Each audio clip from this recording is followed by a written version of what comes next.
Welcome to the Peter A. Allard School of Law Executive Learning Program in Mining Law and Sustainability information session. We'll welcome from wherever you're joining us. I'm here on the Vancouver campus of UBC, and it's a lovely sunny afternoon. We're going to just dive right in. I'll be your guide through today, and I'm the Director of Professional Programs at the Allard School of Law. You can reach me at that email address there on your screens, executivelearning@allard.ubc.ca. To start, we would like to acknowledge that UBC is located on the traditional, ancestral, and unceded territories of the Musqueam people, and we encourage you to reflect on the lands on which you are situated today. We're going to flip the presentation and start with your questions. We want to get right into what's on your mind about the program that comes up and starts the last week of September. So we've got Slido. If you're not familiar, you can easily access the Slido question submission feature by scanning the QR code that's there on your screen. If you don't have a smartphone or one that's available right now, you can type into your browser Slido, SLIDO.com, and just enter the event code there, which is MLS04. Okay, I'll leave that there for a second if you wanted to get the QR code captured. So very briefly, our agenda today, I'll make introductions, and we're very lucky to have our instructor and course developer, Dr. Daniela Chimisso dos Santos, with us today. We'll, as I said, jump right into your questions and answers, and then cover some of the program highlights and expectations so you know what you're getting into when you sign up with us.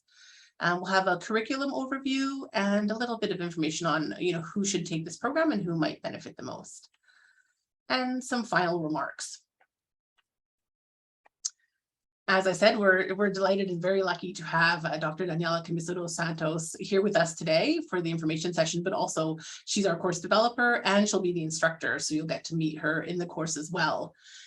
She is an expert on mining and sustainability and has practiced law in the oil, gas, and mining industries for close to 20 years. She's got extensive national and international experience in sub-Saharan Africa, South America, and Asia. Dr. Chimisso dos Santos is the principal consultant at Indigenous Consulting Solutions and was recently the lead expert reviewer with Environment and Climate Change Canada in the legislative review of 10 federal environmental laws that led to a report that advised the minister and was tabled in both houses of Parliament. She's also held roles at McCarthy Tetro, Shell, Hatch, and Vale, where she led a team of more than 45 lawyers and 11 jurisdictions. In addition to serving as a board member of Transparency International Canada, Daniela is a member of the ICC Canada Task Force on addressing issues of corruption in international arbitration. She's also a member of the Environmental Appeal Board, Forest Appeals Commission, and the Oil and Gas Appeal Tribunal in British Columbia. The United Nations Development Program has recognized her as an extractives expert. Daniela has published in the areas of mining and sustainability, business and human rights, mining finance, and sovereign debt and human rights. She's lectured and spoken at universities, events, and associations across North America, and has presented her work at Harvard Law School, University of Cambridge Law School, Center for International Governance Innovation, and Society for Institutional and Organizational Economics. Thanks very much, Daniela, for joining us today. We appreciate it. You'll hear from Daniela a little bit later, but first, as we mentioned, we'd love to jump into your questions. So please feel free to submit using the QR code that we showed just a little while ago, and I'll go back to it just so that you have it at the ready. There it is. That will take you to a landing page where you can type in your questions. Or on your browser, type in slido.com and enter the event code MLS04. It is very early in the presentation, so you may not have formulated your questions yet. So we'll wait a couple of minutes and then we'll dive into the content, and that might prompt you to have some questions. We've got our great extended learning team technicians on as well today. So if there are any questions there, Yuki, please feel free to share those.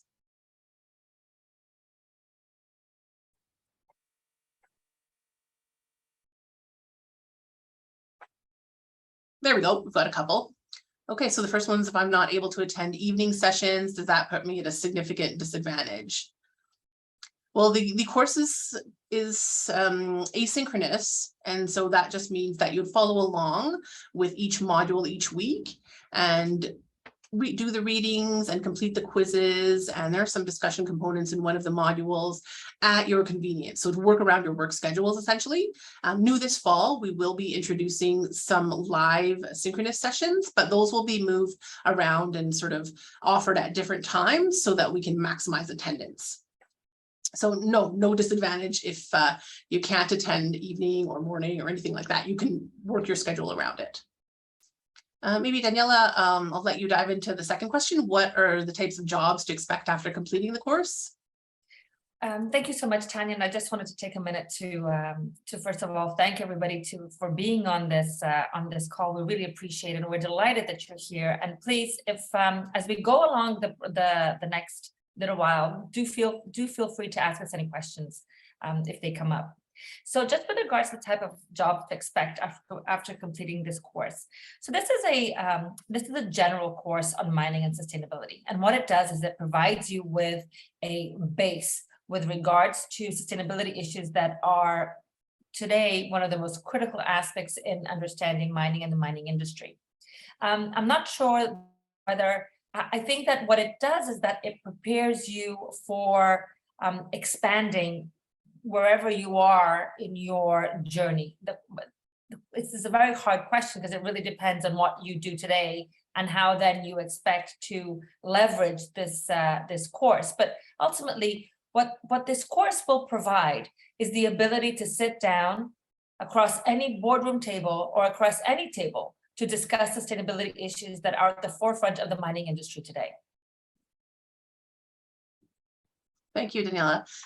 Do we have any content on tailings issues in the course? So just of course, tailings, the mining space right now is very hot. There's so many things that are happening in the mining space. And I think that it's undoubtedly that in the last 2-3 years, the tailings space is one of the biggest issues. We do talk a little bit about tailings. However, as I said, this is not a course that will be focused on tailings issues, but it does provide you a background on some of the main environmental disasters that occurred in the tailings, in management of tailings, and of course what is being done with regards to that. One of our experts, Dr. Dirk from the UBC, he was actually a member of the global tailings group that has been dealing with how to promote best practices in tailings and management of tailings. So I think that you'll get some really interesting discussion coming from his interviews and his input with regards to tailings. Great, thank you. And one of the last models, if I recall correctly, will be future looking as well to cover issues that are upcoming, not only the current most pressing issues. That's exactly right. That's exactly right. As I said, mining right now, being in the mining industry is perhaps one of the most exciting industries to be in. It is considered to be one of the most critical industries with regards to the energy transition. Critical minerals is considered to be an aspect of national security, of its importance. So when we look at mining and sustainability, it really is at the forefront of what the world will be looking at in the next 5 to 10 years, and how to supply all that is needed to ensure that we have a safe energy transition. So I think that it's a really exciting time to be in mining. If any of you are in mining, it's a very exciting time to be in mining, and it's an exciting time to deal with sustainability issues. Okay, no other questions, but why don't we dig right into the content, the program highlights, which I'll cover at a high level, and then I'll turn it over to you, Daniela. So as we mentioned, this course is flexible. It's 100% online, which means that you can suit it towards your schedules, towards your work and personal schedules. It's concise, it's structured in a concise way with one module each week over 5 weeks, culminating, and we'll get into it a little bit later, culminating with a case study written paper. We've already introduced our instructor, Dr. Chimisso dos Santos, and she's an expert in the mining industry, so you'll be lucky to learn from her. The unique focus on this program is the mine's life cycle, considering a number of different issues as well, including Indigenous rights, climate change, and anti-corruption efforts. Our content includes video lessons from a variety of experts, case studies, and recorded guest expert interviews. There'll be peer-to-peer learning through some weekly live meetings hosted by our instructor. It's accessible. This is open to everyone. You do not need to have a legal background. In fact, in our first cohort of the program, we had a mix of lawyers and experts and people coming up in the mining industry.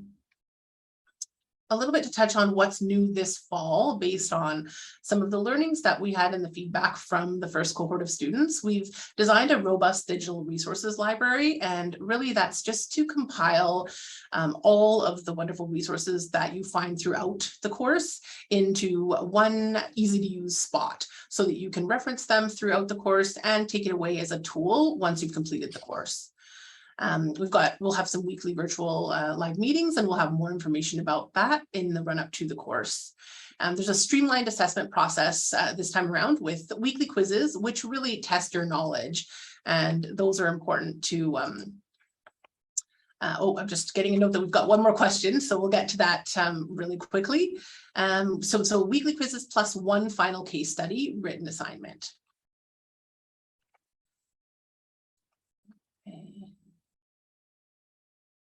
And we start September 26th for 5 weeks, as we mentioned. So it will conclude just before Halloween on October 28th. You can expect to spend about 30 hours over the lifetime of this course, about 5 hours per week. Again, there are a number of resources that are in addition to the core items that you'll be covering in the course, which you can use at your convenience. You know, as much time as you want to spend, you can. It's on UBC's Learn platform, which is really user-friendly. It's plug and play. If you've taken any MOOC courses online, you'll get a feeling for that right away. And we talked about the assessment and grading. So maybe we can get to the question, although Yuki, I'm not sure how we can quickly do that. Were you able to read it out for us? Hi, okay. The question is, can you see? Okay. Did you, any of your former students can share with you how the course benefited their career? Yeah, I can speak to that. We've got some feedback from students, and we've been sharing that on our website and through our marketing just about the program in the run-up. Essentially, in a nutshell, the feedback was that this was quite useful for their work, but also just to gain a robust understanding of a variety of different areas. And then Daniela, maybe we can touch on that just in terms of the course, when we dig into the course content, on the specifics on the content. That was the general feedback from the students in the first module.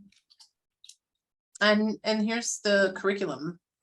Exactly. So as Tanya mentioned, it is 5 weeks, and it's divided, and the course has been divided into 5 modules. The first 2 modules, week 1 and 2, are foundational, in which we talk about the first week is week 1, in which we talk about the business of mining, and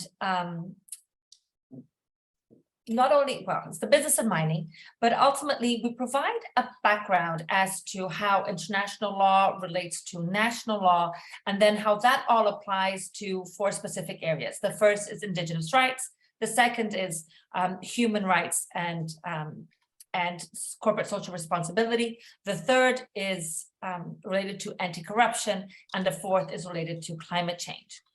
So week 1 is foundational with regards to providing that basic framework. Week 2 focuses very much on Indigenous peoples, law, governance, and consent, and provides a thorough background, focusing a lot in Canada with regards to Indigenous peoples and Indigenous peoples in Canada. And then what happens in weeks 3, 4, and 5 is that we have divided the course, and this is what we think is one of the most unique aspects of the course, is that we have divided the course broken down into the life of mine. So therefore, we look at Indigenous rights, human rights, anti-corruption, and climate change as it affects each part of the life cycle of the mine. And this is important because we have to remember, as any of you that work in mining or work in natural resources, as we know, the problems and the issues that arise in exploration are not the same that arise in closing a mine or in developing or operating a mine. So that's why we thought that in this unique way of viewing sustainability through the actual life cycle of a mine, you'd be able to get the most general and comprehensive, holistic approach to what sustainability really means for the mining industry today. So we look at week 3 exploration, week 4 we look at developing and operating a mine, and week 5 we look at closing a mine and conclusion. If we can go to the next slide, I think that sort of helps out to envision. So I think this is a slide that many of us know. This is usually the way that funds are divided when you enter into the life cycle of a mine. And one of the things that we are always concerned about, there seems to be a lot of focus in other courses on the final investment decision and what is required in order for you to make the final investment decision. And what we bring to the table is that there are sustainability issues and voices that need to be heard at the table when we're talking about sustainability and business decisions that are made at different times of the life cycle of the mine, that needs to be split separately so that there's a clear understanding of the issues that arise during exploration, operations, and development, as well as closure. If we can go to the next slide. So as I said, there are 4 main strands, if we can put it this way.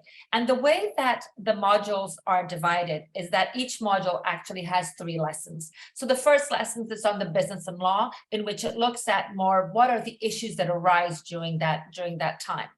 The second one deals with Indigenous participation and what it means when we talk about Indigenous participation at each juncture of the life cycle of a mine. And finally, we look at the 3 main sustainability issues. It's corporate social responsibility and this new change that's moving towards human rights. We look at anti-corruption, both in the global north as well as in the global south, and we look at climate change. The important aspect of the way that we have structured this is in order to provide each of you the understanding of the interconnectedness of issues, that none of these issues can be isolated and siloed away. These are all issues that are interconnected and that have to be a part of a business decision. If we can go to the next slide, please, Tanya. So I wanted to highlight that one of the major contributors of this course was Chastity Davis-Alphonse, and she's a member of the Tla'amin Nation and is principal lead consultant for Chastity Davis Consulting. And Chastity was critical and a real turning point for us in making sure that this course provided what we thought would be a holistic view to Indigenous participation throughout the life cycle of a mine. And I'll leave it to you, Tanya, to go through the other experts that we've interviewed. But I just wanted to make sure that Chastity's contribution is highlighted as one of the major contributors to this course. Absolutely. I'm just keeping an eye on questions, and we don't have any right now, but the Q&A poll on Slido is still open. So please feel free to submit your questions. The next few slides will cover the experts that we have in the course. And as Daniela mentioned, all of these experts were consulted so that there's quite an interdisciplinary mix, not only of subject matter, but also just of different types of viewpoints. So legal and industry. And I just wanted to add, so one of the things that we did do is that because we've seen that a lot of courses, especially online courses, what they do is they will take that 1 hour of interview and put it for the student for them to look at the entire hour. And there is that possibility as well. But what we've actually done, I think, is that we've taken a step further. And we've interviewed experts on a number of issues, and we've actually edited it so that you can hear what the ex-president of the International Council for Mining and Metals said with regards to an issue, and then what, for example, Chief Alphonse from the Tsilhqot'in Nation talked about that same issue, so that it's not that you're sitting down looking at 1 hour of interview, you can. But what we've done is we've thought that what would be interesting for you to see would be the different vision and the different voices with regards to the same issue. And I think that that is a really unique part of the course. And that's really convenient for time as well. So if you've got just 15 minutes, we list the lengths of each of the videos right there on the landing page for the modules. And so you'll be able to slot aside half an hour each of the days of the week, or, you know, to suit your schedules. We'll just quickly slide through the rest of the expert slides. We've got 4 expert slides, and that didn't even capture all of them. Just for efficiencies, we had to leave some out, not that they're less important. So you'll see a variety, again, of experts here: Indigenous, legal, etc. Quite a strong showing from the Allard School of Law as well, with Dr. Carol Liao and Dr. Gabramus, etc.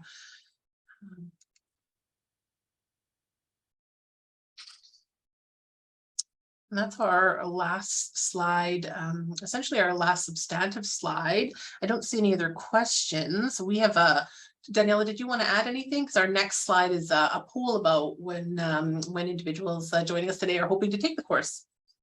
No, the only thing I wanted to add is, of course, if anyone has any questions, please feel free to reach out to Tanya. And that, as I said, this moment in time, what we're seeing is a rapid change with regards to the mining industry, and a real need to understand how all of these issues interrelate, and how best to make business decisions, and how best to make decisions within the industry. And so I would strongly suggest that today, there used to be a time when corporate social responsibility or sustainability was siloed away into sort of some corporate social responsibility space, or perhaps in an NGO space, in which many business leaders or other leaders didn't actually have to be so attuned to. And I think that one of the biggest changes that we've seen in the past 5 years is that that is no longer the case. Sustainability and all of its issues that arise is now considered to be a must-have with regards to any professional working in the natural resources industry. So that's sort of my last comment.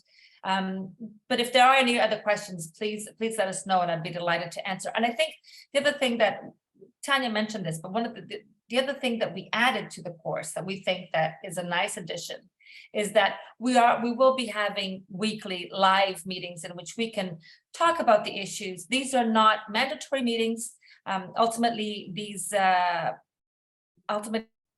is a 100% online course, but we thought that we would provide students with the chance to, you know, chat with me, chat with each other, so that we can try and really dig deep into these issues that we'll all be talking about. We do have a couple of questions that came in, Daniela. Is Excellent. This, the first one is the course set in the BC context? So the course, so what we have done is, one of the things that we have found out is that there seems to be a lot of interest. So BC is right now a leader in Canada and what is happening in this space. So what we have done is focused quite a bit on BC. Now, it's not only BC, but we do sort of deep dive in certain things that are happening in BC. Great. And this is a related question. Does the course address the future of mining laws in BC and current litigation before the Supreme Court? It does as I said, it does highlight these issues, and it does talk about the issues. But as I said, this is it is not a BC focused course, but it does deal with BC, and it does dive into what we've considered to be the most important critical aspects that are happening within this space in Canada.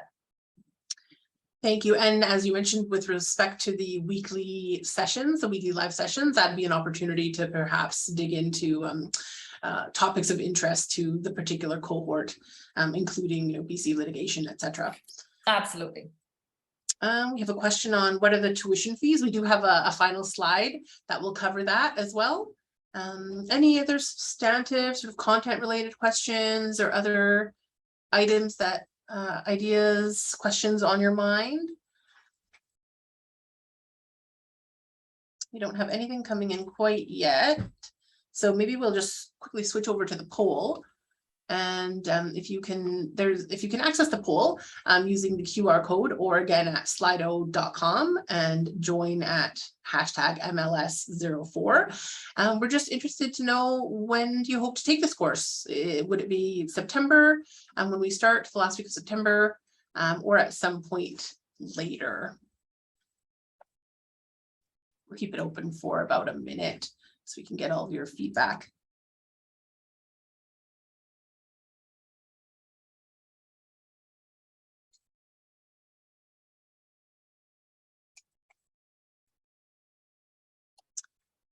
Okay, great.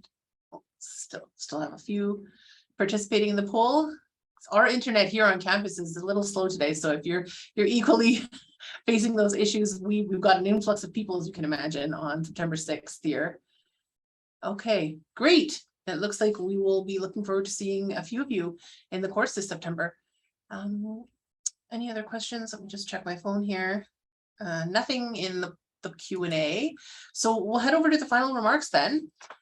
Someone had a question about the tuition. The program fee is listed there, $3,125, and these are Canadian funds. It starts September 26th, and it's a 5-week program there, so it'll conclude October 28th. Registration's open. That's quite a lengthy URL there, but if you have questions, please feel free to copy paste this or just snapshot it. You can find additional information on the Allard Law website, or just email me at executivelearning@allard.ubc.ca, and I can help with your inquiries about registration, or pass on any other additional questions that you might have to Daniela, so that we can get back to you if you've got questions about the content or any other substantive questions prior to the course start date.